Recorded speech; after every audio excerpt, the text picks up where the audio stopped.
एक aeroplane runway से take off के बाद हज़ारों फीट ऊपर पहुंच जाते हैं। पहुंचने के बाद ही क्या ही इसके लिए ऊपर चलने के लिए रोड है, क्या ही रास्ता है।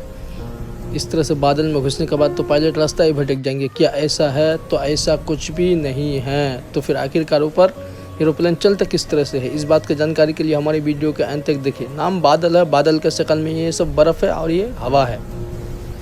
चाहे कि एक एरोप्लेन रनवे से टेक ऑफ करने के बाद हज़ारों फीट ऊपर पहुंच जाता है, तब जाके पायलट को किस तरह से पता चलता है कि किस दिशा में जाना है, कहाँ मोड़ना है और आखिरकार कहाँ लैंडिंग करना है।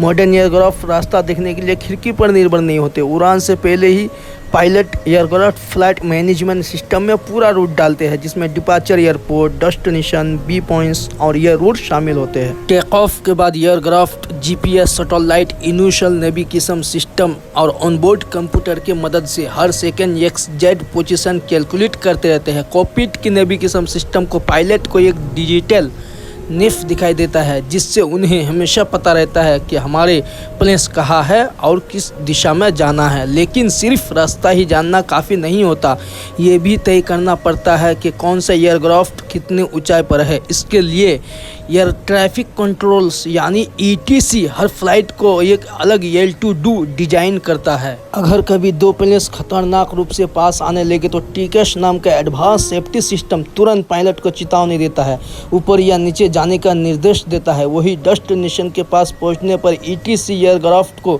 सही रनवे की जानकारी देता है और ILS, झांसा, GPS जैसे नेविगेशन सिस्टम को इससे रनवे तक गाइड करते हैं। यही वजह है कि घने घोरे रात के अंधेरे में भी एयरक्राफ्ट सुरक्षित लैंडिंग कर पाते हैं। यानी सच ये है कि मॉडर्न और एयरप्लेन्स आसमान में अंदाज जैसे नहीं उड़ते, बल्कि सैटेलाइट, कंप्यूटर्स, नेविगेशन सिस्टम्स और एयर ट्रैफिक कंट्रोलर्स के एक बेमिसाल नेटवर्क की मदद से एक अदृश्य हवाई पे चलते हुए अपने मंजिल तक पहुँचते हैं।